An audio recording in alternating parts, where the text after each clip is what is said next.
cô mà nó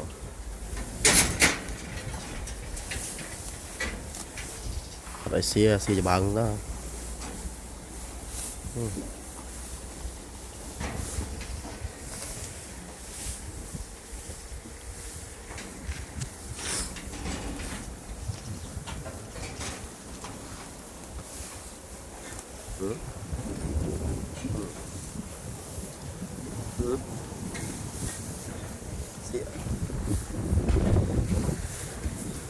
Mà đông đi bon bẻm bạn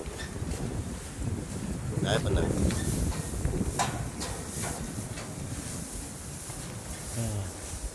mình cô tao vẫn đấy cô chỉ cốt kia con báo đây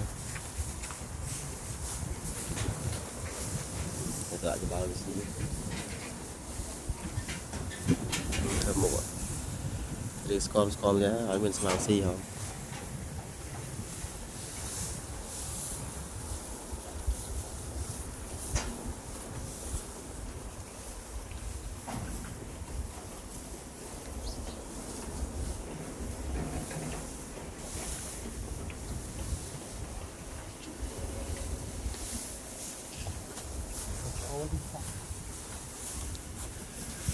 cho cái lông mi cái đam chạy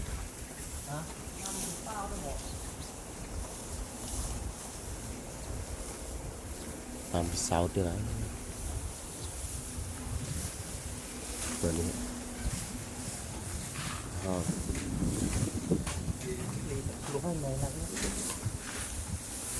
thấy mấy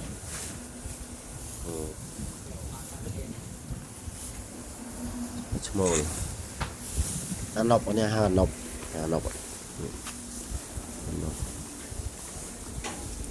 nọc rất ba hạt bán này nọc một cái thờ